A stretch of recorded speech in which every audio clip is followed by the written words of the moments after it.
This is something you never thought you would hear in any universe. Going into week 11 of the college football season, 24 teams are still alive to make the playoff. Expanded bracket, more fun, more teams, more chaos, but also more confusion. Today, I'm going to tell you exactly what your team needs to do to make the CFP. Before we get started, if you love college football, make sure to smack that like button and go in the comments and let me know if your team's going to win it all. The team with the smallest realistic shot to make the playoffs is the UNLV Rebels, coming in at 6-2 with a 9% chance. They have to win out in the regular season, and that's not all. If you look at the Mountain West standings, that are a game behind Colorado State, so they're going to need some help. In that scenario, if they do make the Mountain West Championship, they would obviously have to beat Boise State. But even in that scenario, they are not safe. Because if Army wins out in the American, they're a 13-0 group of 5 champion, they would make it in over UNLV. So they need Colorado State to lose, they need to win their conference, and they also need Army to lose. Pittsburgh with a 7-1 record and an 11% chance to make the brackets. They have to win out in the regular season, and even if they do, there's no guarantee because there's no way with their weak schedule they'd make it as an at-large. So they're going to need Clemson to lose one more. They're going to need Miami to lose at least one, and also SMU, a super low shot. And if all that happens, even through a tiebreaker,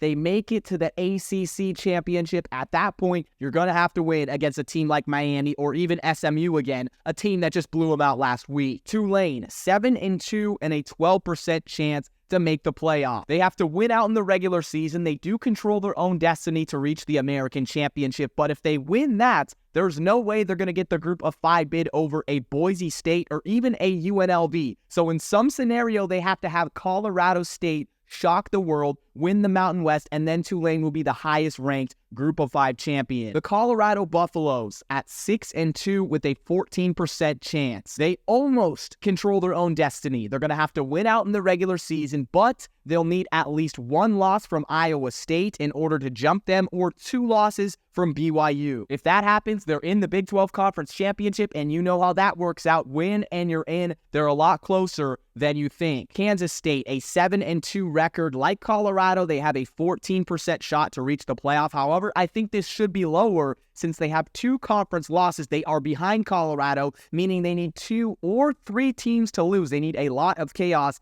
to reach that championship game along with winning out, and then they have to win it to get to the dance. This team might be my favorite, and it embodies the 12-team playoff. It's Washington State. They're 7-1 with a 19% chance to reach the playoff. Not being in a conference this year, they need a lot of chaos. We're going to have to look at them like we look at Notre Dame. If they win out and go 11-1 and Notre Dame does exactly the same, who do you think's going to get that spot? Yeah, realistically, the Fighting Irish will get it every time. They'll need them to lose at least 1 more. In an ideal world, the Cougs want as many at-large teams to lose as possible in the major conferences. So let's take the Big Ten for an example. They only want 2 teams, the championship teams, to go, meaning they want Indiana to lose, Penn State to lose. If you're looking at the SEC, they're going to want some chaos with teams like Alabama, LSU, Texas A&M, so on and so forth. If enough of this happens, there would be an independent spot available for Washington State. Next up is Texas A&M, 7-2 with a 19% chance to make it in the bracket. This is the first team I talked about that controls their own destiny. They only have 1 loss in SEC play, but the problem is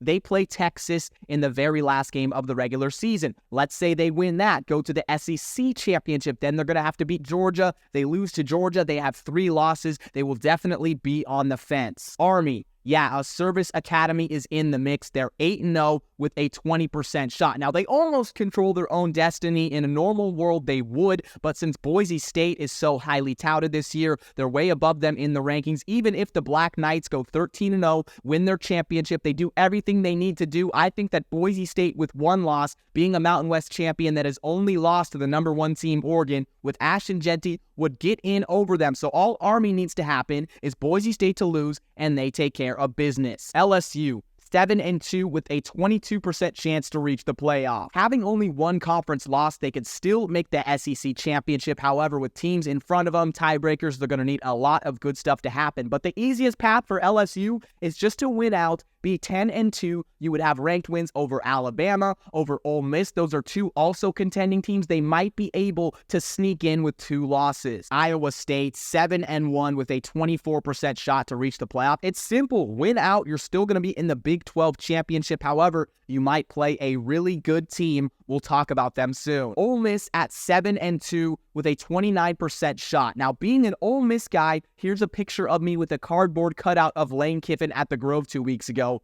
This is way too high. Having 2 losses, the Rebels are eliminated from SEC title contention. But if they win out, they will still be 10-2 with a win over Georgia. However, that would only be 1 ranked win in their entire schedule. I just don't think they have enough meat on the bone to really convince the committee. And in that case, let's say LSU goes 10-2 as well. They have the tiebreaker head-to-head. It's going to be really hard for Ole Miss. They're going to need more at-large teams to lose and also look great against Georgia. Let's go. SMU. They're 8-1 with a 47% shot to reach the playoff. And you guys were laughing at me when I said they'd be sneaky in the offseason. Who is laughing now? They completely control their own destiny. If they win out, they reach the ACC championship game. They'll most likely have to play Miami. They win that and they're in. That's a tall task, but this team is very good. Alabama, 6-2. Their chances are 49%. They're in the same boat as an Ole Miss and also an LSU. However, if they win out and go 10-2, again, they can't reach the SEC championship. They would have over 3 ranked wins. They would have a stronger resume than the 2 teams below them. They would also have a head-to-head over LSU. I think this team has the best possible shot out of a 2-loss SEC team as it stands right now. Notre Dame, 7-1. They have a 58% chance. All they have to do is win out. They don't play in a conference title game. We understand that. If you think they will leave out an 11-1 Fighting Irish team, you need to go get checked out. You need to go get checked out. But anyways, if we're talking about independent teams, I'm going to keep it real with you. I'm rooting for the Cougs. I'd rather have Washington State over Notre Dame anyway. No one wants to see Notre Dame in there. BYU, 8-0. You have a 58% chance to win the playoff. Now, everyone thinks they need to go 13-0. They don't. If they win the regular season, they're 12-0. They possibly slip up in the Big 12 championship versus an Iowa State, a Colorado. They're 12-1. I still think that's enough to get a crazy at-large berth. Boise State, 7-1 with a 71% chance to be in the bracket. All they have to do is win in the regular season, win the Mountain West title, and I believe that a 12-1 Boise State, regardless of a 13-0 Army with their better resume, that close loss versus Oregon, will reach the college football playoff. Penn State, they're 7-1, and even though James Franklin cannot win a big game to save his life against Ohio State last week, they have a 74% chance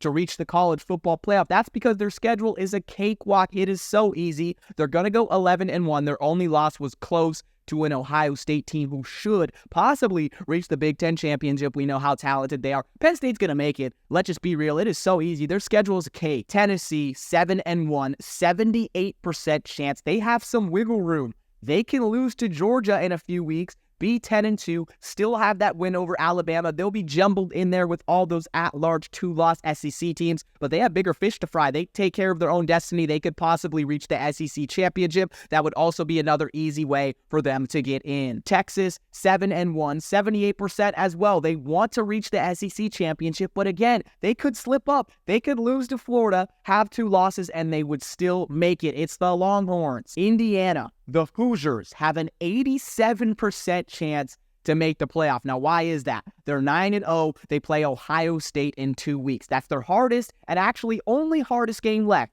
They lose that, they don't reach the Big Ten championship, but 11-1 is good enough to get you there. And let's say they want to sprinkle a cherry on top, some icing on the cake. They somehow get that upset. They play Oregon for a chance to get that 13th win. Now, I know a lot of you agree. I would love to see the Hoosiers play in the Big Ten championship. I am wholeheartedly rooting for them to beat Ohio State. That's going to be a great game. Ohio State, they're 8-1 with a 91% chance to reach the playoff. You lose to Indiana, everything's okay. You'll get in as an at-large. You win against Indiana, go against Oregon, maybe you get your revenge. Okay, you get a bye, but the Buckeyes have so much leeway. But the funniest thing that would shake up the whole world is if they lose to Michigan. If they lose to Michigan and still make the playoff, I think most Ohio State fans would call that a failed season. Georgia, 7-1 with a 92% chance to reach the CFP, which is interesting because they play 2 great SEC teams back-to-back. Ole Miss coming this week and Tennessee next week. Now, even if they lose one of them, they'll be okay. They win the rest. Maybe they don't reach the SEC championship. They're an at-large.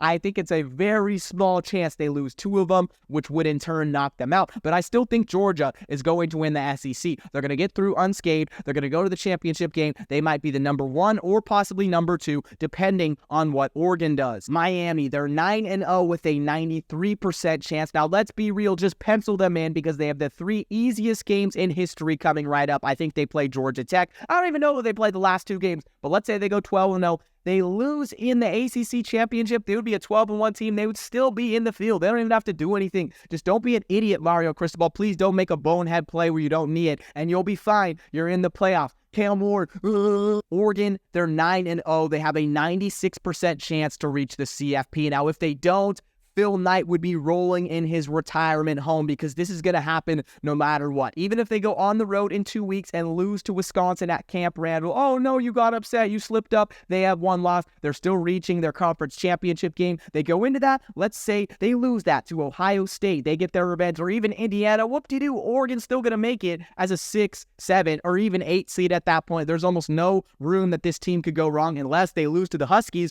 We know that's been their problem for the last couple years. All right, I'm done with this video, y'all. Just do whatever you want to do. Subscribe. I'll see you guys later.